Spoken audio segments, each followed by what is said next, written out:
नमस्कार दोस्तों, स्वागत है आपका मेरे YouTube चैनल ज्योतिष ज्ञान केंद्र में। दोस्तों, आज मैं आपके समक्ष प्रस्तुत हूँ अक्षय नवमी व्रत कथा को लेकर। अक्षय नवमी कार्तिक शुक्ल पक्ष की नवमी को यह व्रत किया जाता है और इस दिन विधि विधान से भगवान विष्णु की पूजा की जाती है।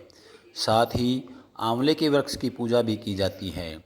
इस दिन दान पुण्य करने से अक्षय पुण्य की प्राप्ति होती है। अक्षय नवमी की पूजा करने के बाद अक्षय नवमी की व्रत कथा का पाठ किया जाता है, तभी पूजा संपूर्ण मानी जाती है। आइए जानते हैं अक्षय नवमी की व्रत कथा विस्तार से। अक्षय नवमी के दिन आंवले की पूजा के साथ आंवले की छाँव में बैठकर भोजन करने का विशेष महत्व होता है। आंवले के पेड़ में भगवान विष्णु का वास होता है।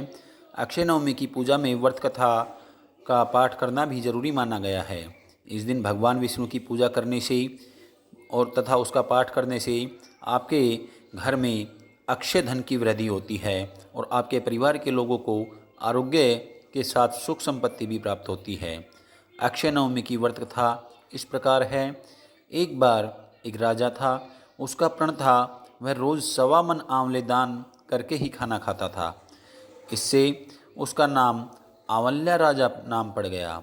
एक दिन उसके बेटे बहू ने सोचा कि राजा इतने सारे आंवले रोज़ाना दान करते हैं, इस प्रकार तो एक दिन सारा खजाना खाली हो जाएगा। इसलिए बेटे ने राजा से कहा कि वह इस तरह दान करना बंद कर दे, क्योंकि इस तरह दान करने से एक दिन उनका खजाना खाली हो जाएगा। बेटे की बात सुनकर राजा को बहुत दुख हुआ और राजा रानी महल छोड़कर बियाबान जंगल में जाकर बैठ गई। राजा रानी आंवला दान नहीं कर पाई और प्रण के कारण कुछ नहीं खाया। जब भूखे प्यासे 7 दिन हो गए, तब भगवान ने सोचा कि यदि मैंने इसका प्रण नहीं रखा और इसका सत नहीं रखा तो विश्वास चला जाएगा। इसलिए भगवान ने जंगल में ही महल, राज्य और बाग बगीचे सब बना दिए और ढेरों आंवले के पेड़ लगा दिए। सुबह राजा रानी उठे तो देखा कि जंगल में उनके राज्य से भी दुगना राज्य बसा हुआ है। राजा रानी से कहने लगे, रानी देख, कहते हैं सत मत छोड़े, सुरमा सत छोड़ पत जाए, सत छोड़ की लक्ष्मी फिर मिलेगी आए। आओ नहा धोकर आंवले दान करें और भोजन करें। राजा रानी ने आंवले दान करके खाया और खुशी खुशी जंगल में रहने लगे।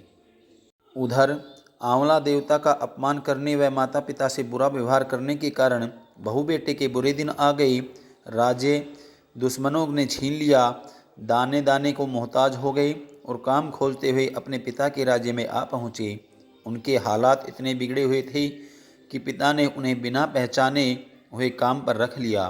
बेटे बहू सोच भी नहीं सकते थे कि उनके माता पिता इतने बड़े राज्य के मालिक हो सकते हैं। सो उन्होंने भी अपने माता पिता को नहीं पहचाना।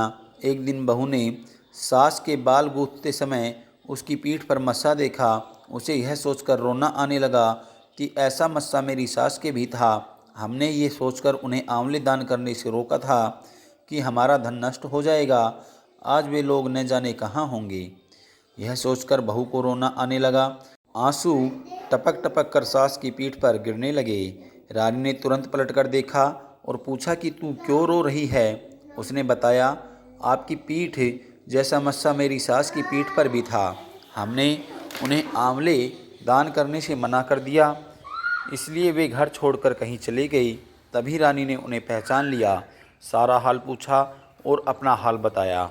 अपने बेटे बहू को समझाया कि दान करने से धन कम नहीं होता बल्कि बढ़ता है। बेटे बहू भी अब सुख से राजा रानी के साथ रहने लगे। हे भगवान, जैसा राजा रानी का सत रखा वैसा सबका सत रखना, कहते सुनते सारे परिवार का सुखी रखना। दोस्तों, आपको हमारी जानकारी कैसी लगी?